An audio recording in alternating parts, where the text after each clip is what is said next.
You're listening to the Super League pod, coming up on episode 144 of your favourite Rugby League podcast. We have all your feedback and shout-outs, news from around the world of Rugby League. We look back at 2 rounds of Super League action played over the bank holiday weekend, and also talk about our trip to the Summer Bash in Blackpool, plus a couple of special guests make a brief appearance as well. Strap yourselves in, kids. It's time for your podcast, the Super League pod.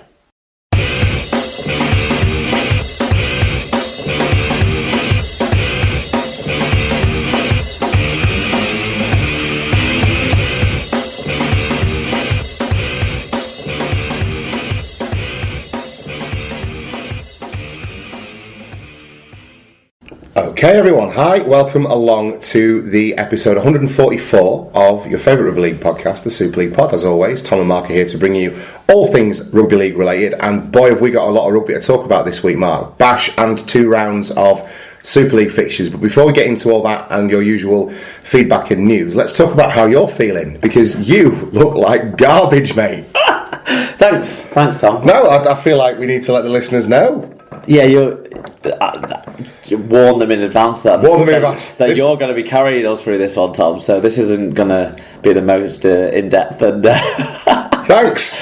No, he's right. I pulled a trick out of your playbook and haven't seen any of the games from the Monday fixtures. I've seen just highlight clips. Right. So we'll see how we get on. We've got match reviews on every single domestic match across the week, all 18 of them across the weekend, so that's exciting. So we're going to repay your kind involvement as listeners with some analysis and some feedbacks. But how's your week been? Because you're tired, but it's for a legitimate reason. You've not been burning the candle at both ends. You've had a good weekend, haven't you?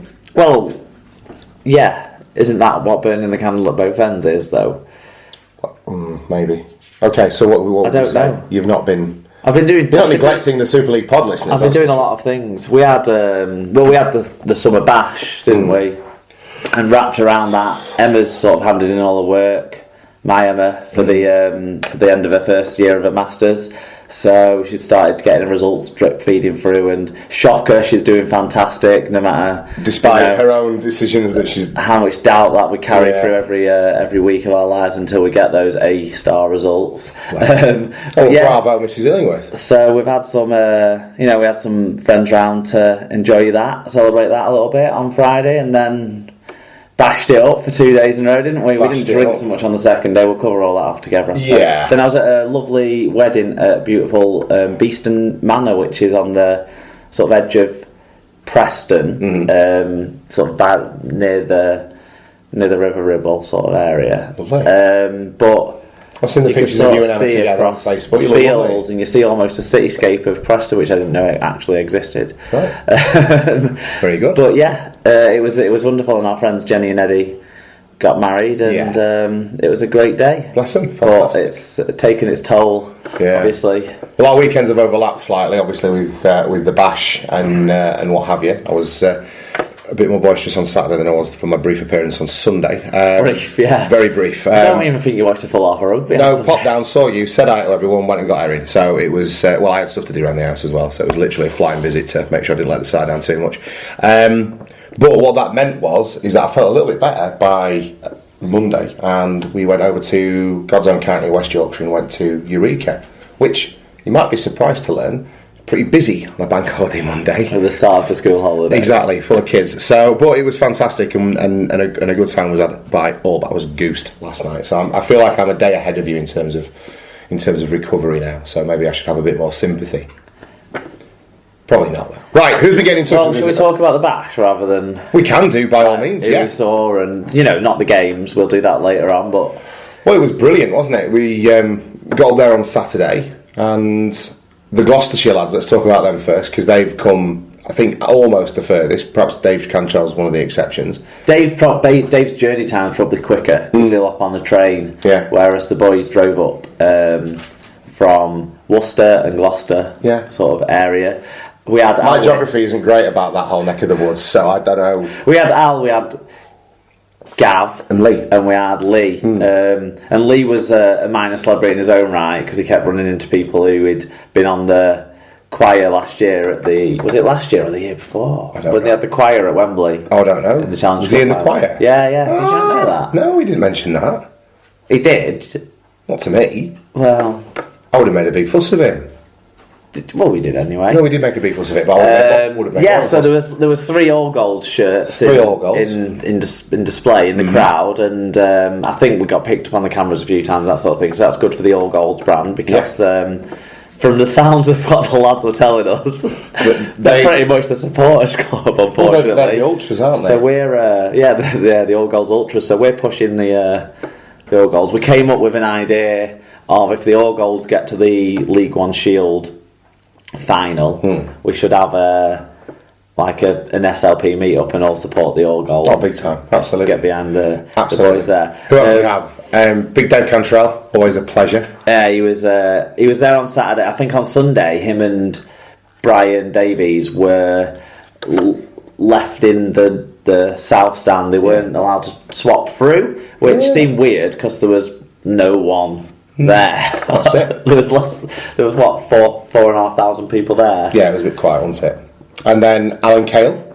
Now, I haven't met Alan Cale before. Well, I might as well not have done because I didn't recognise him when he came. I put it down to him not having his flat cap on, than when I met him the first time. So he said hello, and I said hiya, and he said you look a bit confused. And I was like, I don't recognise you. He said it's Alan, the Bradford fan. I was like, I'm so sorry. I spent like 3 hours talking to you just a couple of months ago, and don't remember your face. To be fair, I didn't look at his face that much. We were sat next to each other watching the rugby talking. So. There you go. So there you go. Brian Davies.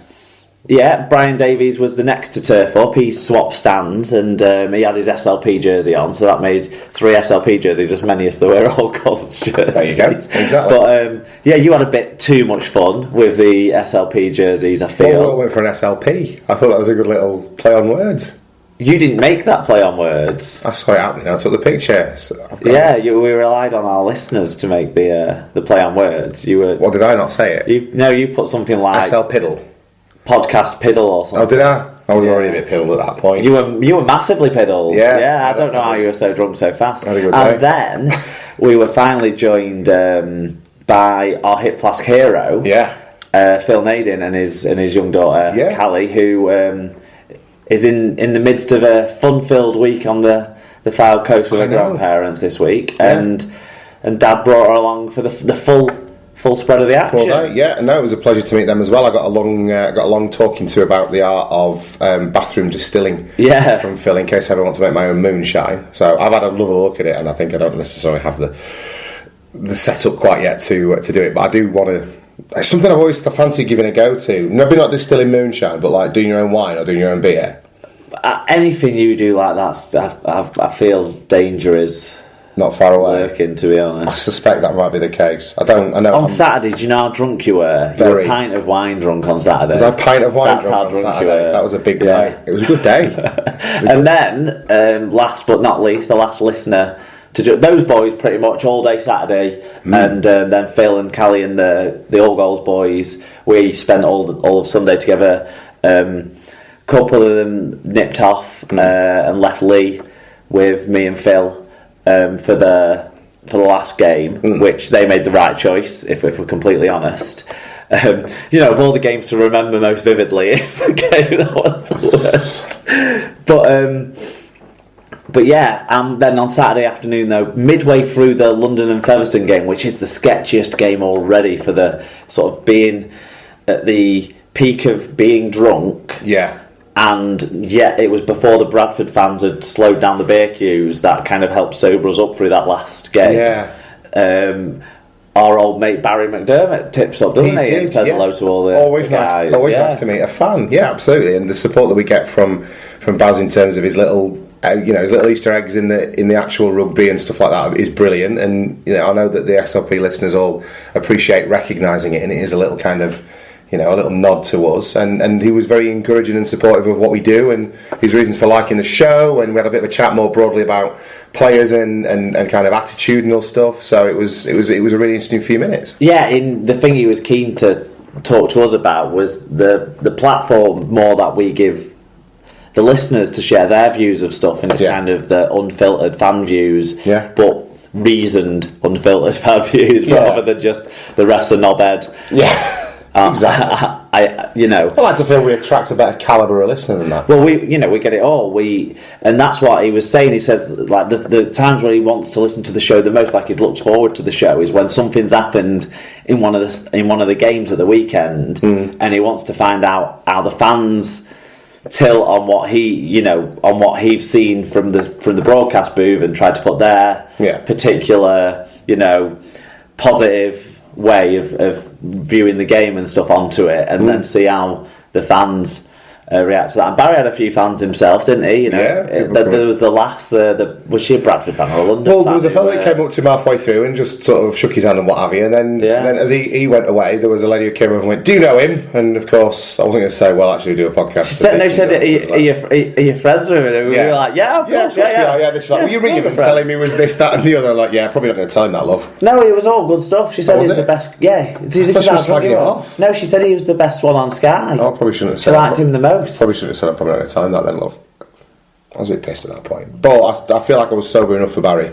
Well, I think we did okay. I think he might have been better. I would prefer it if he turned up earlier, to be honest with you. The more the afternoon went on, the more I was like, oh God, I'm going to get drunk. He would have had to turn up within the first 5 minutes of the first game. Well, then that would have, I feel like he had his priorities in order if he'd done that, to be perfectly honest. But then, you mentioning the bloke coming over and shaking hands sort of in the midst of conversations, that reminds me of Richard as well, the Bradford fan. Rich Tordoff, who popped up. He did to say hello during the half time. Yeah. Oh, he spotted our jerseys, so wanted to make sure he said hello. Yeah. It's such a big thrill for us to be able to do that and have something that we started from nothing generate this kind of little community that can occasionally come together physically, not just hourly. I think it was brilliant that everyone was there talking between each other and remembering different things, and like the All Goals lads were talking about some of the League One setups of the grounds they visited this year, and Brian was talking about some of the ones he's visited when he did his magical Brian tour last year of all the grounds. Was he talking about how he's planning to go to the World Cup now? Yeah, he's gone from I definitely don't think I can go this time, 2008 was a one-time experience, to well, I think I can just about go for the start of it now, and then Mrs Davies can join me for the second half of the... it's just incredible. It's like he never stops, his commitment to it. He said it's what he spends all his free time in. That's his hobby, and that's his thing. Like it's similar for me, I suppose. But Brian does it to a level that I am striving to achieve on a grander scale. There you go. So it was a wonderful weekend at All Talk, particularly Saturday, and it was a real privilege to meet all of them and spend some time chatting and having a couple of beers with you all. It's always the highlight of my season, to be honest, the bash. So there we go. But it's not just by coming and meeting us that people can get in touch and say hello. You can do it through social media, and that's been happening this week, Mark. Yeah, we've sort of scaled back on the feedback stuff this week, just to a few different bits. So sorry if people get upset if they've said something about last week's show and we've not picked up on it. It's just we've got 18 games to talk about. We've got a lot to do. So we've just picked up a few things that have stuck out. So Paul Michael Craig said, given that Hull and Bradford won't be in the Championship next year, but Toulouse and Toronto will be, would it make more sense to play the Bash on one day? So the 10 English teams will play 5 games, and then Toronto could play Toulouse in somewhere like Quebec. Do you know what? I can't find anything wrong with that suggestion. As much as sometimes people come up with things and you think, well, that's a bit out there. The fact of the matter is that we've got a team that play in Canada, and this isn't actually a bad way of selling rugby league more broadly into Canada. And you could even make it a double header and pick the sort of what you expect to be the next best game sort of thing and send that over too. Possibly, but then you'd only have 4 games on the one day. We don't think the League One Cup's going to be continuing, do we? Yeah, that was the rumour we heard. Yeah, so...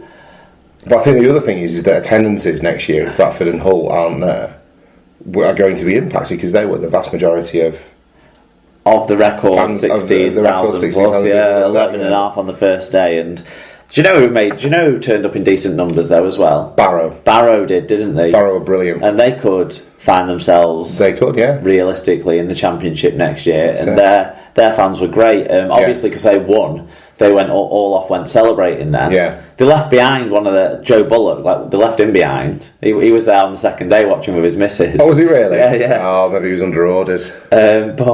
But yeah, so they that kicked off for a great atmosphere. So there is clubs I think that could bring the fans, and there'd be wider interest though if